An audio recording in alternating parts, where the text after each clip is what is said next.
জুলাই অভ্যুত্থানের ঘোষণাপত্র প্রকাশে বাধা দেশি বিদেশি ষড়যন্ত্র, যা রুখে দিতে প্রস্তুত বৈষম্য বিরোধী ছাত্র আন্দোলন।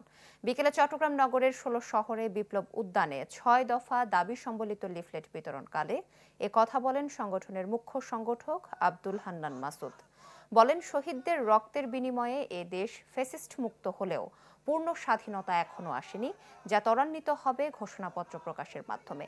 সে লক্ষ্যে জনমত তৈরিতে এই লিফলেট বিতরণ। সংগঠনের নির্বাহী সদস্য রাসেল আহমেদ কর্মসূচিতে উপস্থিত ছিলেন।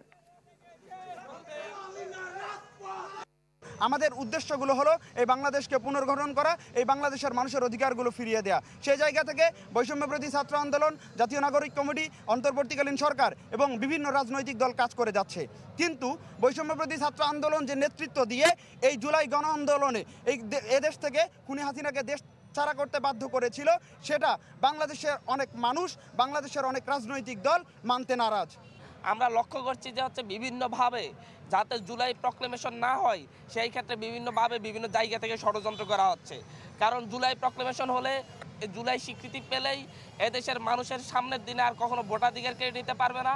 জুলাইয়ের প্রক্লেমেশন পেলেই আগামীর বাংলাদেশে কেউ চাইলে মানুষের মানবাধিকার কেড়ে নিতে পারবে না। জুলাই প্রক্লেমেশন পেলেই আগামীর বাংলাদেশে কেউ মানুষের ভাতের অধিকার কেড়ে নিতে পারবে না।